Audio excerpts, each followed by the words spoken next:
Okay, here we go. Here's the Gemara. Daf Lamed Aleph. Hahu gavra da'afkid kipe gabe chavre. There was a person, Hahu gavra, some random person, da'afkid kipe, who gave jewelry, kipe, some kind of jewelry, as a pikadon, gabe chavre, to his chaver, who was a shomer chinam. Okay, Amar le, the Baal said to the shomer when he came back from his vacation or wherever he was, Havli kipe. He said, could I please give me, Havli means give me, kipe, my jewelry.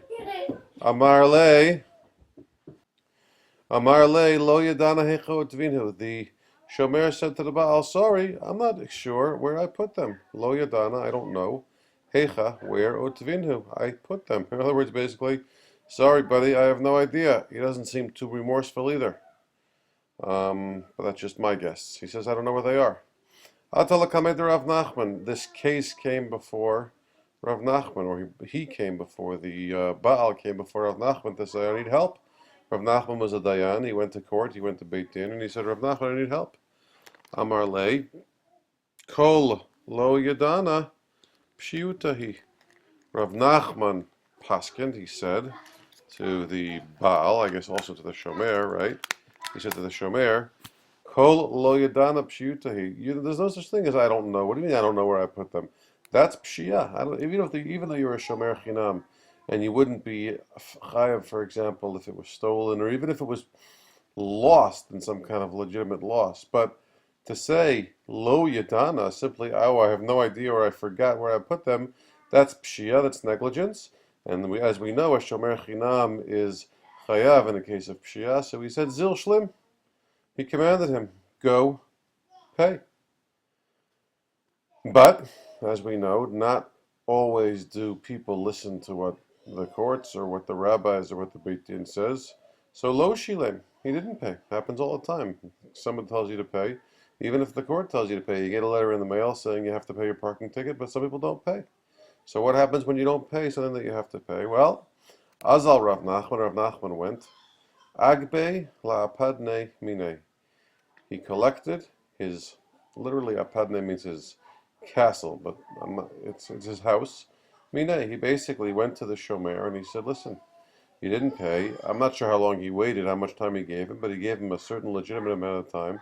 And after that he says, listen, you can't just do that. And therefore, I'm going to forcibly collect. How do I forcibly collect money from someone? I take their property. So he took a piece of property which was worth the same amount as the jewelry that he lost, and he gave it to the Baal. So the Baal was paid back, the shomer paid him back, and it was done by force because the shomer didn't want to do it by himself. Okay. Not the end of the story. Lasof, later on, at the end, sometime later on, Ishtakach kipe. The jewels were found. Where were they found? Well, they were found where the guy initially left them. That same shomer who said, I forgot where I put them, he opened up his sock drawer, right? He opened up some drawer that he hadn't opened up before, and he found them. He's like, oh, look at that. I found these jewels. And guess what? They actually belong to me because I already paid when Rav Nachman forcibly collected my property. V'iyakur. It's not just that he found the jewels were worth more. He found them 6 months later, a year later, when jewelry was up, right? The jewelry market, the gold market, the silver market, the pearls market, whatever kind of jewelry it was, the market was up. So it turns out that this shomer, who really was a posheya, who was really negligent, he actually says to himself, look, I made money on the deal. Because 6 months ago, Rav Nachman took away my house. My house was worth, let's say, for the property, was worth $500. Because that was the amount that the jewelry was worth initially. But now the jewelry went up double.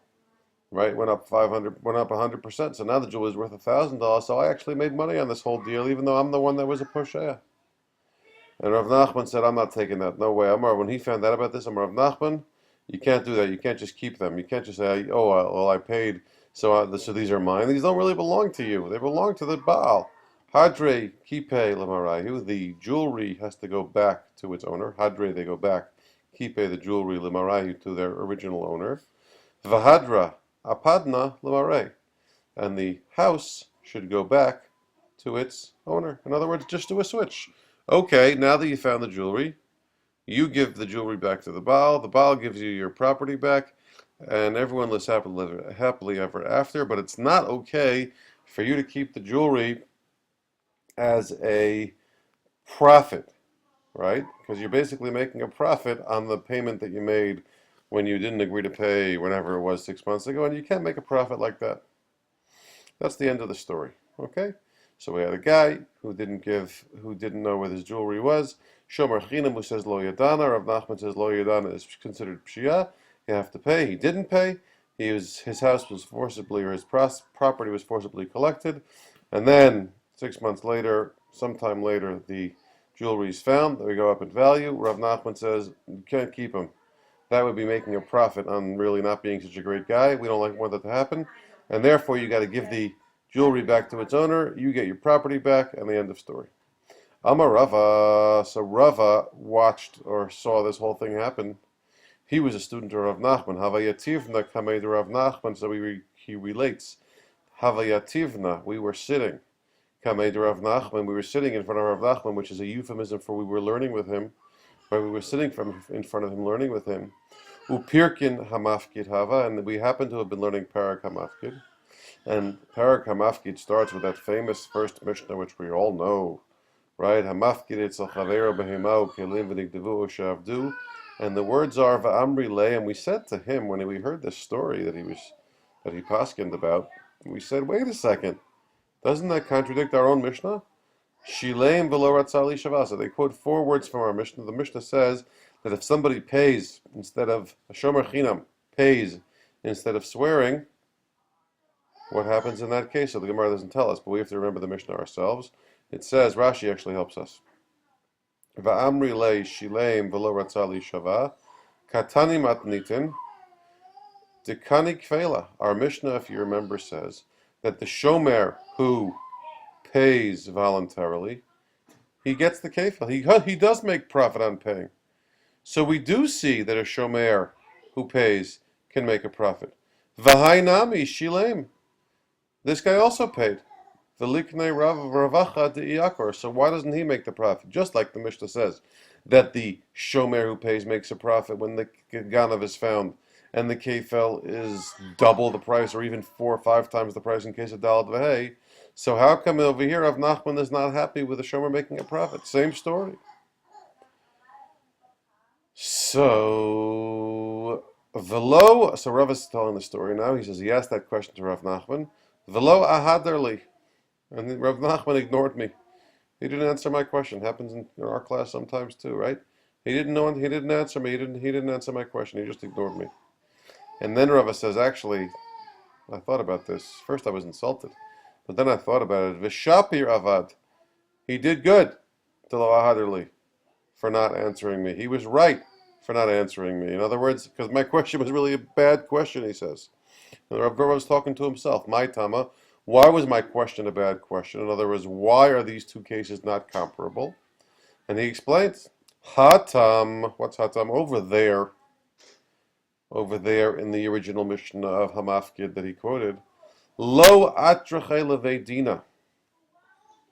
He didn't force him, and he didn't bother him to come to court. In other words, over there, the shomer is really being a hero, right? The shomer is a shomer chinam. The pikadon was stolen. Shomer chinam is not chayav in a case of gneva, and he voluntarily pays, right?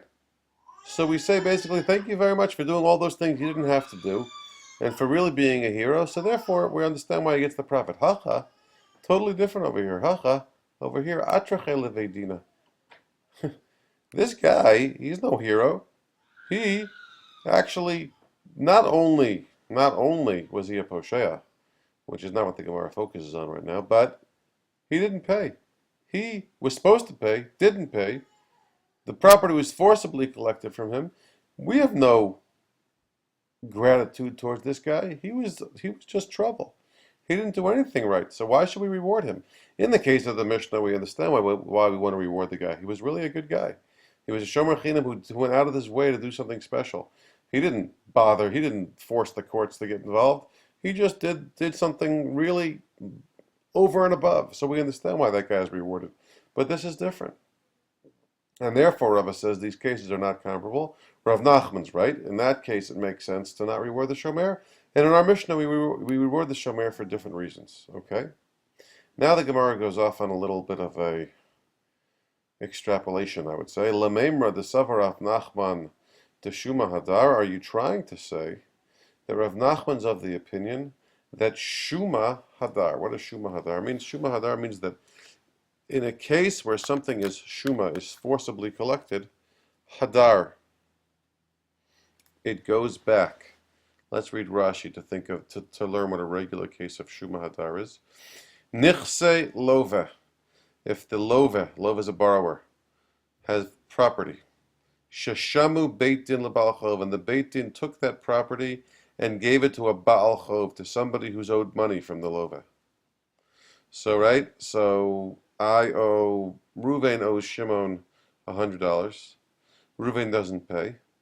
So that at some point, Beit Din takes Ruvain's property and they give it to Shimon. This happens in American law too. You owe the bank money. The bank at some point can take your house to pay them back. Chozrin elav im notein ma'ot. The question is, let's say that terrible thing happened to you. It happens in America too. People get foreclosed on. What happens if after you're foreclosed, you actually come up with the money, right? So do you have the right to give the money back to the bank and get your house back? So Shuma Hadar means yes. If something was forcibly collected, Chozrin elav, it goes back to you if you pay the money. Kihacha, like here. The Hadar apadna lamara, that's exactly what happened, right? The guy, the shomer, was supposed to pay because he owed money for the lost jewelry, right? He didn't pay. It was shumad, it was collected forcibly. And now, what's it called? And now that the jewelry is found, so we say, okay, return it back. Just like a regular case of Shuma Hadar, which is the guy owes money, he doesn't pay the money, he gets his property forcibly collected, and then we say, well, now can he get it back? Can he get it back now that he found the money? So can we extrapolate from here that Rav Nachman always says, yes, Shuma Hadar. Gemara says, no way, these are not the same. Shani Hatam, that's different. To Shuma B'ta'ut Hava. To Kahava Kipa Meikara. Rav Nachman basically says, or the Gemara basically says, that this case that Rav Nachman Paska, this case of the Shomer and the returning the house, is not a regular case of Shuma, and therefore it shouldn't be used to teach us what Rav Nachman thinks about a regular case of Shuma. A regular case of Shuma is a case where there was no mistake. Baal owes me money. Lova owes me money. I'm a Baal Chov.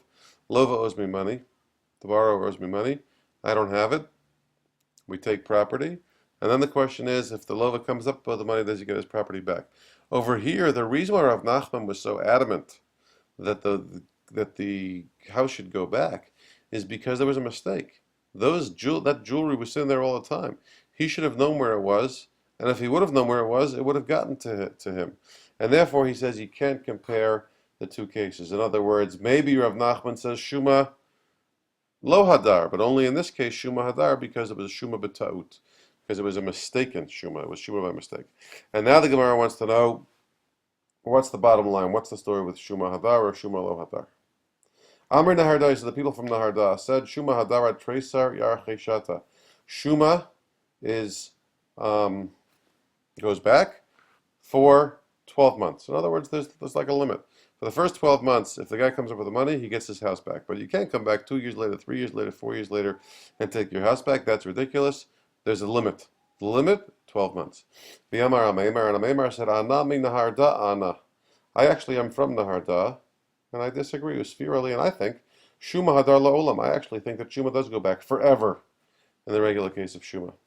And the Gemara Paskins, V'hilchata, halacha is Shuma Hadar La'olam, Mishum Shneamar, V'yasita Hayashar V'hatov. The halacha is that Shuma goes back forever, based on the pasuk of V'yasita Hayashar V'hatov, quickly, which means Torah says not only do you have to do what's straight, what's just, because the truth is what's just is that you don't have to give back the Shuma, because it's yours. Guy didn't pay you back, you got his property, it should be yours. But that's not Tov. Torah says don't just do what's right, and what's straight, and what's just. You should also do what's good. And the good, morally proper thing to do in a situation like this is to give the guy back his property. It was a mistake. Now he's got the money. He deserves